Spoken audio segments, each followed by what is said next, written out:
Je vous emmène avec moi dans la jolie tempête de la maternité. On va parler bienveillance, doutes, les up and down, sans tabou et dans la bonne humeur. Bienvenue dans Happy Maternity, le podcast qui va booster ta maternité. Bonne écoute!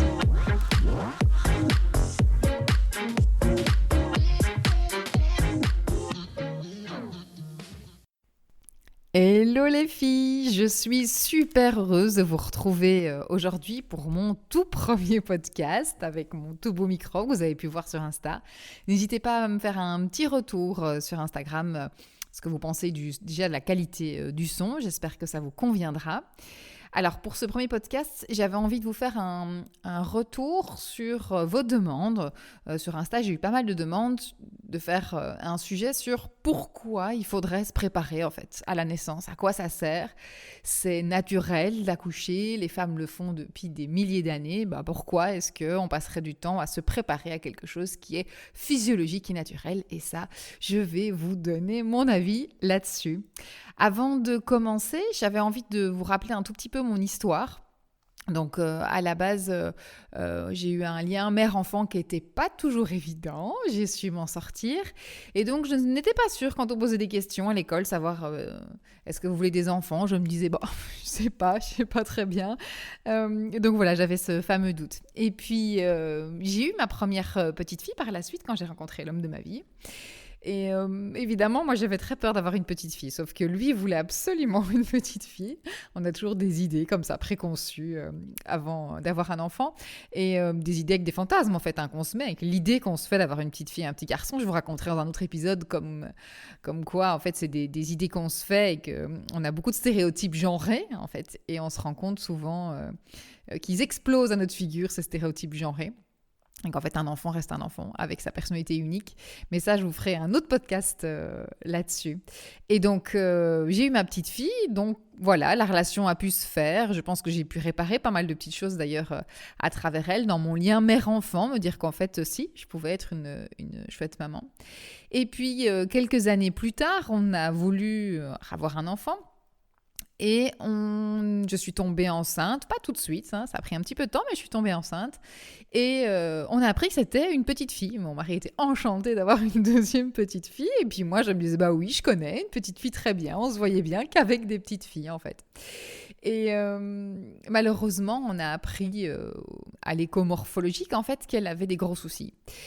Sur le coup, on nous a dit qu'on devait attendre, on n'était pas pressé, qu'on devait faire des analyses. Donc on a attendu. Et ça a été particulièrement difficile, évidemment, cette annonce-là. J'ai cru le jour de l'écho où j'ai compris tout de suite qu'il y avait un problème. Vous savez, ce fameux blanc, on vous fait un examen. Et donc c'est l'écomorphologique, donc il est occupé à vérifier, à mesurer. Je vois qu'il revient à la tête, au bassin, il revient à la tête, il revient au bassin, il mesure. Et je sens une espèce de pesanteur dans cette pièce. Tout d'un coup, ma fréquence cardiaque, elle commence à s'élever. Je me dis, ok, il y a un truc. Et donc, sachant que le matin même, en fait, j'avais été voir ma gynéco. Qui me disait qu'elle allait très bien, que ma petite poulpette allait bien. Et c'est fou parce que ce jour-là, dans la voiture, je me suis dit ça y est, je l'adore déjà, je l'aime déjà, en fait, cette petite fille, peu importe son prénom, parce qu'en fait, on n'était pas d'accord sur les prénoms. Puis je me suis dit, mais en fait, je m'en fous. Je l'aime super fort et son prénom m'importe pas autant que ça, en fait. C'est pas grave si on n'est pas d'accord avec le papa. Et donc, on est allés tous les deux à cet écho. Et là, je sens. Et donc, mon instinct ne me trompe pas. Je regarde le radiologue et je lui dis s'il y a un problème, vous nous le dites maintenant, tout de suite, ou plus tard, on doit attendre. Et il capte aussi, il me regarde et il me dit non, s'il y a un problème, je vous le dis tout de suite. Et donc là, un long blanc. Je regarde mon mari, je lui serre la main, je me dis ok. Donc, ma fréquence cardiaque ne fait que monter, j'attends un petit peu. Et puis, il me dit j'arrive dans 2 minutes, je dois aller vérifier quelque chose. Il se lève et il s'en va. Là, je regarde Frédéric, c'est mon amoureux. Je lui dis visiblement, il y a un truc, j'ai peur. Les larmes montent, évidemment. Évidemment, l'émotion revient là aujourd'hui, chaque fois que j'en parle, forcément. Voilà, mais donc, on attend. Et puis, il vient et il nous annonce la nouvelle. Et alors là, je vous avoue que j'avais l'impression d'être rentrée dans une autre réalité, en fait, que c'était juste pas possible, pas imaginable, et que tout venait de tomber sur ma tête, en fait, que j'avais l'impression que ma respiration était coupée, que je me dis, ce n'est pas possible, c'était une autre réalité, c'est pas possible qu'il arrive ça à notre petite fille. Alors, il voit bien que voilà, que tout d'un coup, je m'écroule, et donc il me dit, mais vous avez une autre grande fille, il avait notre dossier, je dis, oui, j'ai une petite fille elle avait 4 ans, 5 ans à l'époque, je ne sais plus, la grande, et donc il me dit, il faut tenir le coup pour elle, mais vous verrez, n'allez surtout pas regarder sur Internet. Donc voilà, il savait qu'on était professionnels de la santé, donc il a essayé de nous parler. Bref, on part de là, et là j'ai l'impression juste que mon monde s'arrête, mon monde s'écroule. Ça n'est pas possible que ça arrive à nous, ça n'est pas juste, ça n'est pas possible. Et donc je suis restée comme ça un certain temps, en me disant je vais me réveiller, en fait ça n'est pas ça, c'est pas ça qui se passe. Et puis bon voilà, continue les résultats, les examens, les résultats, et donc ça se finit par une interruption médicale de grossesse où j'étais plus ou moins à 7 mois, donc c'est un vrai bébé miniature, hein, qui était en construction. Et donc je découvre cet autre univers de l'interruption médicale de grossesse. Si vous voulez, un jour, je peux vous faire un podcast là-dessus pour comprendre par quoi passent ces mamans. Et je découvre ça parce qu'en fait, j'ai eu en consultation, dans mes consultations en kiné spécialisée, des mamans qui venaient pour me dire je viens en rééducation postpartum, et donc moi je pose toujours la question dans les bilans, est-ce qu'elles ont eu des grossesses avant, des accouchements, des enfants, et voilà, ça m'arrivait régulièrement de mamans qui me disent oui, j'ai une interruption médicale de grossesse, une IMG, et je notais dans le dossier IMG, interruption médicale de grossesse. Je n'imaginais pas une seule seconde par quoi étaient passées ces femmes. Mais pas une seule seconde. Et voilà, je vis ça de mon côté, j'arrive à la maternité, donc on provoque un accouchement. Les détails, je vous dis, si vous voulez, je peux en faire un podcast si vous êtes intéressé de savoir comment se passe l'interruption médicale de grossesse. Mais donc ici, je ne vais pas rentrer dans les détails. Mais donc voilà, je dois accoucher. Je dois accoucher de ma petite fille qui est sans vie. Et à ce moment-là, j'observe, je vois les sages-femmes et je continue à me dire, c'est pas ma vie, c'est pas possible, je vais me réveiller, en fait, c'est pas moi, c'est pas occupé à se passer. Je pense que j'avais besoin de me déconnecter, en fait, de moi, de mon corps à ce moment-là. Et donc voilà, j'ai pris sur moi, voilà, j'étais à moitié là, moitié pas là, je savais ce que j'avais à faire, je savais ce qu'on attendait de moi. Et je voulais le faire le mieux possible, et en même temps, je me disais, ok, c'est pas là, c'est pas vrai, je vais me réveiller, ce n'est pas vrai. Et ce que j'ai pu observer, c'est toutes ces sages-femmes, pour autant vous dire que ça a duré un certain nombre d'heures, évidemment, on provoque la nature, un accouchement, et une situation dans laquelle je ne voulais pas être, donc dans le sens où c'était... on m'a pas forcé, on m'a forcé de rien, mais disons que la situation de perdre une petite fille, c'est quelque chose que je ne voulais pas connaître, en fait, je ne voulais pas voir ça, et j'étais un peu... voilà, donc on force le corps, et donc du coup, forcément, il prend du temps, il vous fait comprendre qu'on le force. Et donc les sages-femmes étaient très, très compréhensives, me disaient, il faut nous la laisser. Enfin, elles étaient vraiment très chouettes, elles m'ont tenue pendant un certain temps. Elles ont vraiment été à notre écoute, et j'en ai vu pas mal. Et donc j'ai commencé à discuter un petit peu en leur demandant, mais attendez, vous en avez beaucoup des comme moi. À l'époque, c'est la phrase que j'ai utilisée. Et je me souviendrai toujours de cette sage-femme qui m'a dit, cette semaine, on en a eu 4. Elle dit, à des périodes, on en a plus, des périodes, on en a moins. Et je l'ai regardée et je dis, quoi, cette semaine, il y a eu 4 femmes qui vivent ce que je vis là, ce que je suis occupée à vivre. Elle me dit oui. Et là, je me suis posé 1000 questions. Ça a été un déclic de fou. Ça, c'est le premier déclic que j'ai eu.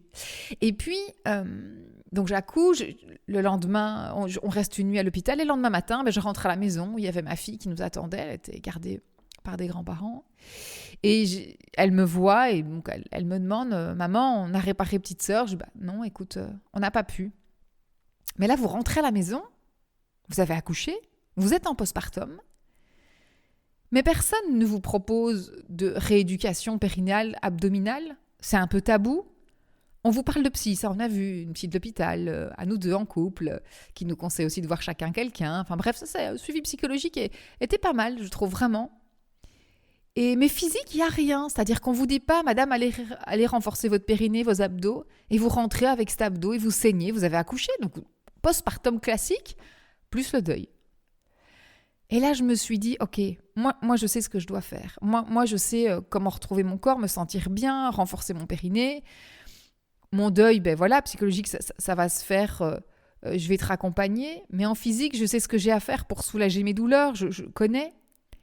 Et donc, je me suis juste dit, mais attendez, ça veut dire qu'il y a plein de femmes qui passent par là et qui, dans le postpartum, n'ont pas d'aide, ne savent pas, c'est tabou, n'osent pas en parler, et qui ont besoin pourtant qu'on prenne soin d'elles. Je trouve que c'est encore plus essentiel à ce moment-là qu'on prenne soin de nous, de notre périnée qui a subi, de notre ventre, parce que au-delà du physique et d'un accouchement, parce que ça reste un accouchement traumatisant, c'est aussi le symbole, tout ce corps qui a voulu donner la vie, qui n'est pas arrivé et qui a besoin d'être réparé. Donc ça, c'était un peu le deuxième déclic où je me suis dit, waouh. Puis j'ai repris ma vie, si on peut dire, même si voilà, ça restera toujours la plus dure épreuve, je pense, de toute ma vie, et ça fait partie de moi. On est rentré, j'ai repris mes consultations, j'ai repris le travail. Par la suite, j'ai un an et demi après, j'ai eu un petit garçon merveilleux.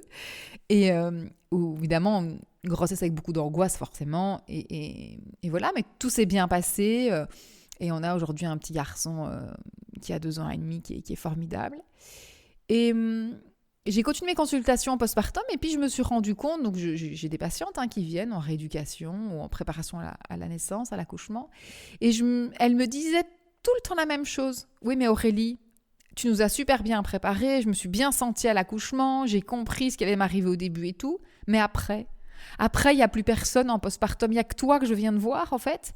Il n'y a que toi qui nous écoute, il y a toi qui prends le temps parce qu'on doit faire notre rééducation périnéale et abdominale, mais après...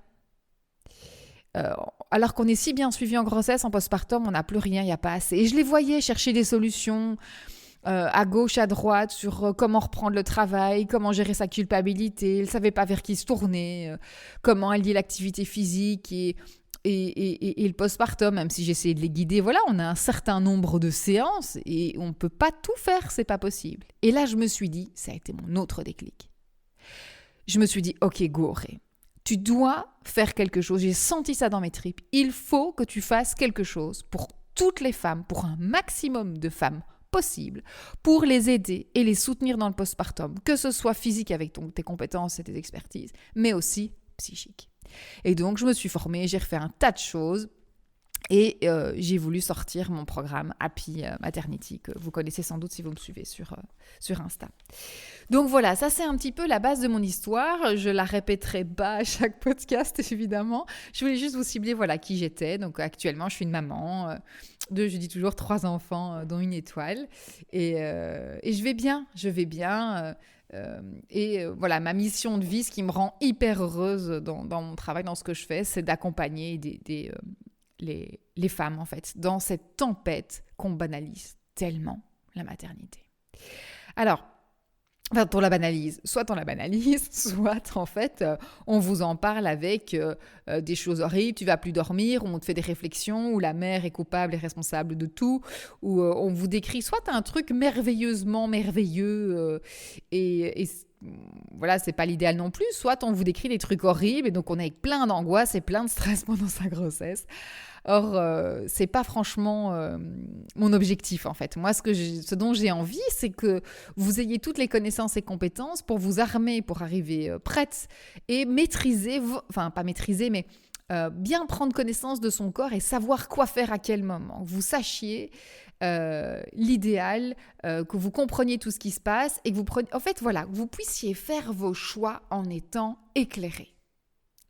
Alors, pourquoi faire une prépa à la naissance ? La préparation à la naissance, en fait, c'est bien plus... C'est un terme que je n'aime pas. Je n'ai pas encore trouvé le terme que j'aime le plus. Mais préparation à la naissance ou à l'accouchement, ça veut juste dire comme si on vous disait « Ok, on va t'apprendre à accoucher. » Alors, toutes les femmes savent accoucher. Vous ne savez pas que vous savez, mais vous savez accoucher. C'est juste qu'on vous impose 2, 3 petites choses. Je peux vous expliquer d'où ça vient, mais on vous impose des choses. Et donc, l'objectif, c'est de faire en sorte que, vous gérez mieux votre grossesse. Peut-être que vous avez des petits maux, ou pas du tout. Il y a des grossesses qui se passent sans aucun heurt, mais quand même pas mal de grossesses qui se passent avec des nausées, des douleurs au sacrum, au lombaire, des petites fuites quand on tousse ou quand on éternue. Eh bien, c'est important de comprendre c'est quoi et comment soulager ça. J'ai encore vu aujourd'hui sur des posts Insta, ah oui, moi j'ai eu des petites fuites pendant ma grossesse, mais heureusement, ça part après. En fait, c'est un facteur de risque d'avoir de l'incontinence urinaire plus tard, bien plus tard, mais plus tard. Et donc, si on ne prend pas ça en considération et qu'on ne le sait pas, on ne renforce pas son périnée en postpartum parce qu'on n'a pas le temps puis on n'a pas envie. Et on se retrouve 10 ans plus tard à dire « Ah mince, chaque fois que je vais courir, chaque fois que je vais au tennis, j'ai des petites fuites. » Or, si vous le savez dès la base que c'est un facteur de risque, on n'en fait pas un pataquès, c'est pas grave. Mais on sait qu'il va falloir le renforcer à un moment donné ou à un autre, même si c'est 1 an après l'accouchement, 2 ans, 3 ans. C'est pas grave, on s'en fout. Faut juste le faire, quoi. Faut juste à un moment donné se dire, ok, ce muscle, je vais le renforcer. Et il y a 1000 façons de le renforcer aussi. Mais ça, c'est vous donner toutes les pistes.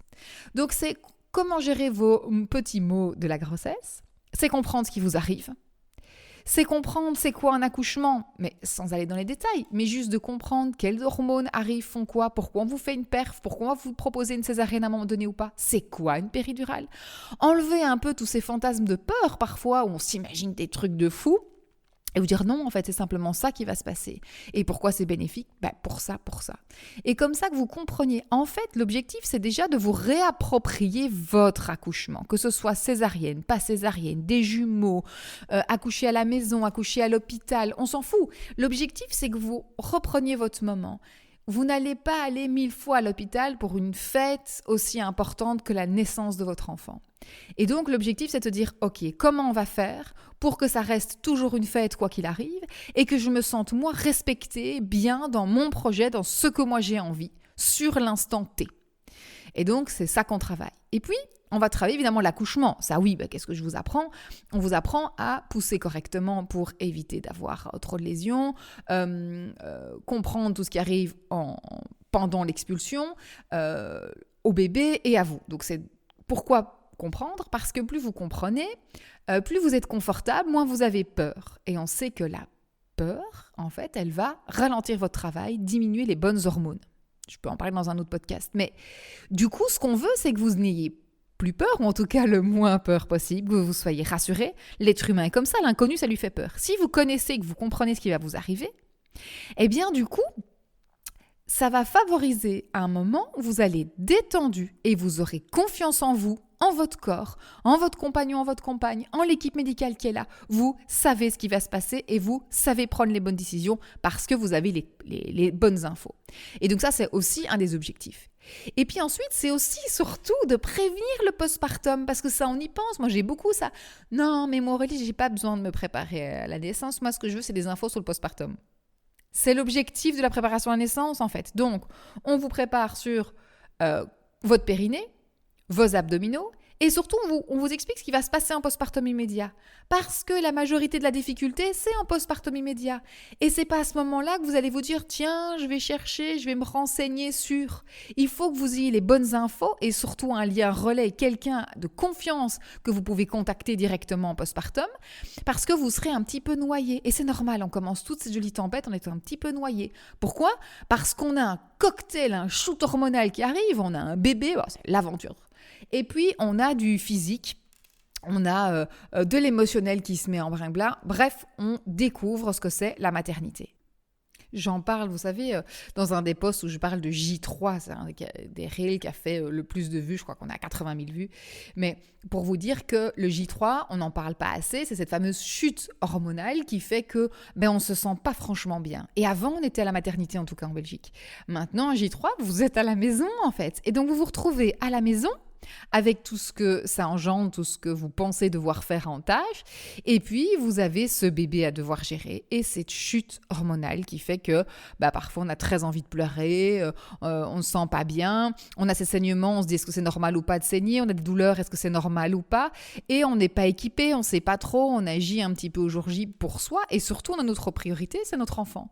Et donc, on se noie assez vite et on s'oublie complètement. L'objectif de la préparation à la naissance, c'est aussi d'anticiper ça en fait, de préparer ça pour vous sentir bien.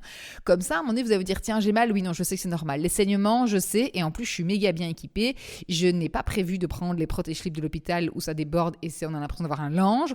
J'ai pris les super culottes qui vont être efficaces pour ça, la bonne protection. J'ai ma petite poire qui me permet pas de douleur les premières fois où je vais uriner. Je suis équipée parce que, voilà, je sais, je me suis bien préparée. Et même en se préparant bien, j'ai encore une sage-femme que j'ai eue en consultation, qui a eu son bébé, Et elle me disait, mais Aurélie, comment font les autres? Moi, en fait, je suis sage-femme, j'accouche des mamans depuis très longtemps, je me suis hyper bien préparée et je suis débordée. Je n'y arrive pas, je me sens pas toujours bien et pourtant j'ai de l'aide à la maison. Et je dis oui. Et elle me dit, mais comment font les autres? Et je dis, ben voilà. En fait, on est toutes pareilles, peu importe d'où on vient, c'est compliqué. Donc, facilitez-vous la tâche, c'est un des plus beaux cadeaux de pouvoir se préparer. Alors évidemment, si vous n'avez pas pu vous préparer, prenez les relais, regardez quand même les infos en postpartum si c'est possible. N'hésitez pas à venir me poser toutes vos questions que vous voulez sur Insta, je suis toujours joignable avec grand plaisir. Mais donc en fait, ça sert à ça. Et puis, ça sert aussi à gérer cette culpabilité maternelle, comment je vais faire, comment je me sens, le lien mère-enfant, est-ce qu'il est normal, pas normal, mon enfant ne dort pas, comment je vais gérer le manque de sommeil ou la sexualité avec mon compagnon. Et en fait, c'est ça qui est pas facile. On me disait, Morée, tu vas jamais vendre ton programme, les gens ne savent pas en fait qu'elles ont besoin, c'est après qu'on s'en rend compte. J'ai dit, ok, c'est pas grave. À force de le dire, peut-être que des femmes vont s'en rendre compte. Et c'est pour ça que j'ai développé aussi le programme postpartum, en fait, qui est apprendre si non, vous n'êtes plus enceinte ou vous n'avez pas du tout envie d'avoir la préparation. Vous voulez en tout cas avoir cette réserve, cette ressource, ce soutien en postpartum, avoir les bonnes infos directement. Vous n'avez pas à chercher partout sur Internet. Oui, mais méfiez-vous toujours. Qui a dit ça? D'où ça vient? J'ai quand même une expertise scientifique minimum, avec des diplômes, qui fait que je vais chercher les informations, les bonnes infos, et j'essaye de vous transmettre ça de la meilleure façon possible. Donc voilà, la préparation à la naissance, c'est pas qu'une préparation à la naissance, c'est la préparation à la maternité, en fait, au postpartum, à tout ce qui va vous arriver. Et voilà, je pense que vraiment, c'est essentiel. Donc c'est pas du tout un luxe, c'est un essentiel pour moi pour bien vivre. Et pourquoi je veux ça? Parce que je pars du principe que si une maman épanouie, heureuse dans sa maternité, tant qu'elle peut, et qu'elle arrive à prendre bien soin de soi, elle sera beaucoup plus disponible physiquement et psychiquement pour son bébé. Du coup, on a un meilleur lien, une meilleure relation mère-enfant. Du coup, l'enfant, il a aussi tout ce qu'il lui faut pour bien grandir et être heureux. Et on va changer l'univers, en fait. On va changer la société parce que moi, je suis persuadée que tout ce qui va pas bien dans la société actuelle, c'est aussi dû au fait qu'on a eu des enfants qui ont grandi, qui sont devenus adultes et peut-être n'ont pas pu trouver à un moment donné ou un autre, mais pas que chez la mère, évidemment, partout ailleurs dans la société, un soutien nécessaire et suffisant pour se sentir bien et pour avoir envie de faire le bien aussi. Et donc, voilà, c'est quelque chose où je me dis, plus on va favoriser ce lien, plus la mère sera épanouie et heureuse, plus on va changer l'univers.